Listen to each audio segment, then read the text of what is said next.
Welcome to the Rick Helps Real Estate Show. I saw a headline on an article in AZ Central over the weekend lamenting how sales had increased in February, sales of existing houses. And I just kind of had to go, huh? Because, I add up these numbers every day and they haven't budged. And I saw the headline and they were saying, February sales were much stronger than January's. And that made a little bell go off my head. And I'm thinking, well, yeah. So I'm going to show you why that puzzled me. It's like, you're doing anything to get a headline, I guess. Things are good. Here we go. Things aren't bad. They're slow.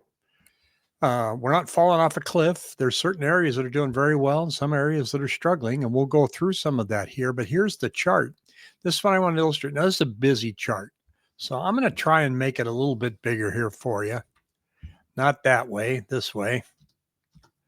Okay, that helps, doesn't it? Now, these are numbers here that show you February. We had 5,486 closings compared to January of 4,421.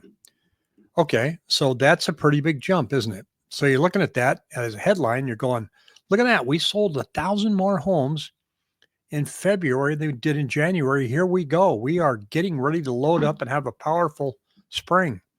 But when these are closings, so what closes in January? Contracts that were written in December. How busy is December? Not very busy, folks. Does this pattern repeat itself? Yes, look, here's February of last year. 5,393 homes sold in February, 4,124 in January. Did it do it again? Let's see. 2023, 5,394. Month before, 4,071. Why is that? This is why. Right here. See this chart? Listings under contract. Now, I don't have pending listings on here. You kind of have to total the two, but you'll get the idea. See how the number goes down? Closer you get to the holidays, Thanksgiving, Christmas, goes down to 5415. This is when the contracts are written. This is when the contracts are accepted here. The first 2 weeks in January, maybe the third week. Then the contracts start going up. Week 4, that's the end of January. Week 5, that's February. Week 6 is February. Week 7, week 8, all February numbers. Those are the number of contracts start increasing. Well, when the number of contracts start increasing in January, what do we see? We see a pop in closings in February. It ain't rocket science, but boy, it makes good headlines, doesn't it? Now, today, everybody was sitting on their hands and just waiting for the word from the central bank on what they're going to do. And 90% of those that are in that industry have said, well, they're not going to change rates. And lo and behold, they didn't. And we expected that, but there was a surprise today. And today is Wednesday. Federal Reserve said they're going to hold rates steady, but the Feds now see inflation staying higher this year than previously estimated and economic growth going lower than prior predictions. They think tariffs are going to hit us with higher inflation. And so now that it just amplified their wait and see mode. They estimate that the personal consumption expenditure, PCE, this is their favorite measurement, will be 2.8 compared to 2.5. It's amazing how the 0.2s and 0.3s throws everybody into a tizzy. And now the U.S. economy is projected to grow at an annualized pace of 1.7 instead of 2.1. Notice how there's no mention of a recession, although you'll see a lot of headlines saying, here we go, we're going to have a recession. I predicted, and I don't predict very far. I go out about 13 weeks. That's it. I have no idea how this year is going to end, but it was pretty obvious to me based on the numbers that I was seeing. Like I said earlier, I track it every day, that we would probably see the first decrease in annualized sales closings, the price in the first quarter of this year. Right now, we're down anywhere from 0.8 to 1.5%, kind of the range where I thought maybe we would come in. Just because things were slower. The amount of new listings coming on versus new contracts has grown. It stayed between 300 and 500 homes. That's why you keep seeing the inventory level grow the way it the way it is. And I'm going to show you where our active listings are here. And now the active listings, this is another headline. Active listings are up 37%. Yeah, well, I remember in 2021 seeing headlines like active listings are up 40%. And I would say, I wish they were up 400 because we only have 4,800 homes.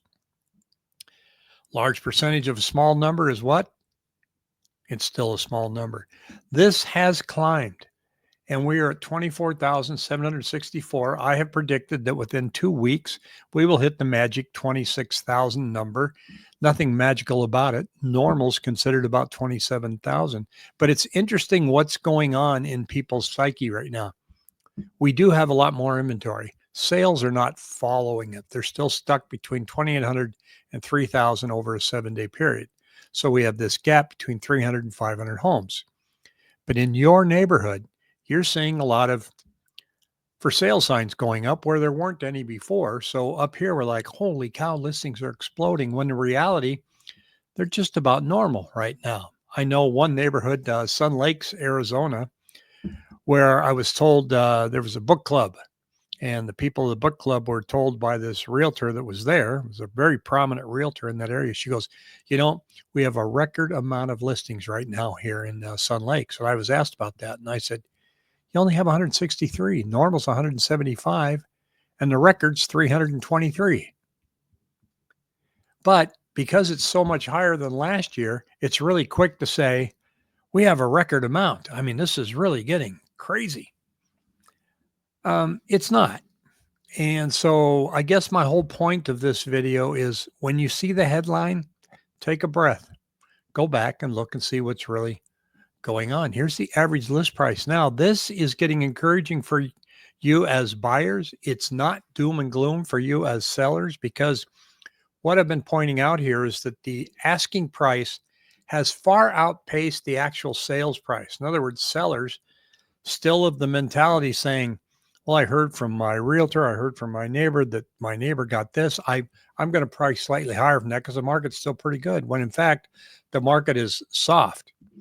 You can't price over the average contract price when the market is soft. So you can see that number starting to change, start to come down. And it's saying here it's $359.74 per square foot.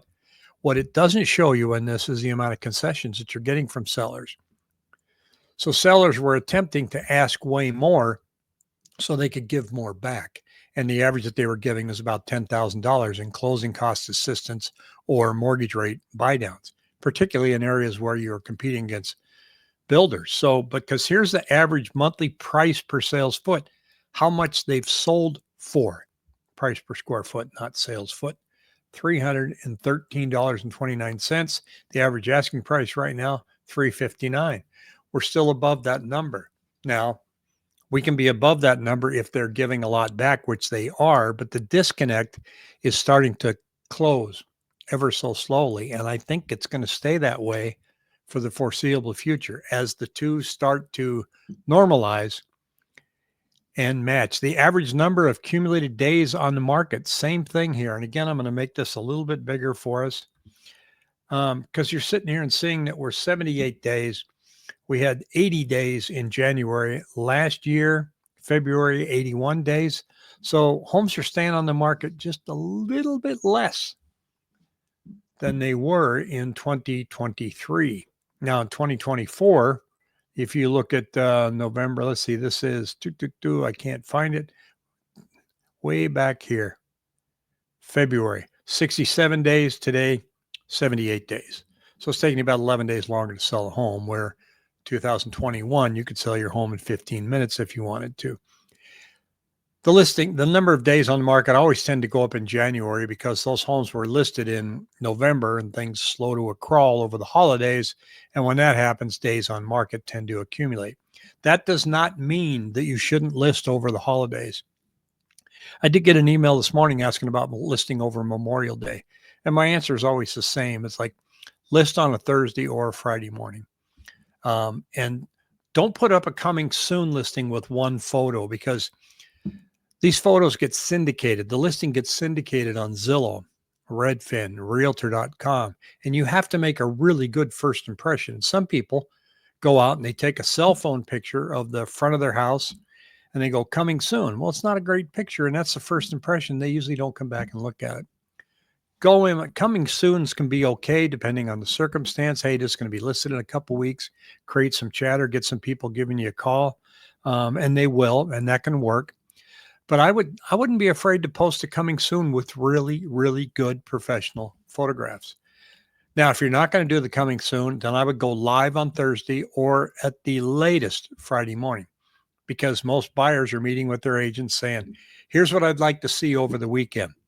Now, they refresh it on Saturday morning in case anything else came up to add to the tour, but putting them on Thursday increases your chance of getting exposure going into the weekend. And so Memorial Day weekend, not a lot of traffic. I had a seller once that insisted I have an open house on Memorial Day weekend. As much as I tried to talk him out of it, we did. We had 4 people. 2 of them neighbors. It's just slow. You tend to leave Memorial Day weekend. Holidays are not indicative for open house traffic except the Friday after Thanksgiving. And even then, a lot of foot traffic and a lot of people from out of town. Everybody else goes to the mall and we go, hey, Dad, you want to see a couple houses? So just go out and start looking. That's a busy day. Now, the other comment and stuff I hear a lot, people saying people just don't have any money right now.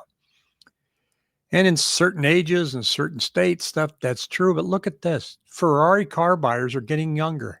CEO says 40% of new clients are under 40. Who saw that coming? Where are these guys getting the money? 40% are under 40. That kind of surprises me. So there is some shopping going on out there for sellers. If you're priced right, they are moving, especially in Chandler and Gilbert and in Scottsdale. The higher end's kind of starting to take a little bit of a hit right now because of what's going on in the stock market. The outlying areas of Buckeye, Queen Creek, Maricopa, you know it if you're out there, you're getting beat up pretty bad. Home prices are really starting to come down. There's a lot of competition out there with new builds, so existing home sales are kind of tough. So that's what we're seeing in this market. If you have any questions, shoot me an email, rick@rickhelps.com. And if you haven't yet, and I don't know why you haven't, sign up for my weekly newsletter. It comes out every Monday morning religiously at 7 a.m. It's a great read with your cup of coffee, and it's a quick read. Until then, have a great day. Take care.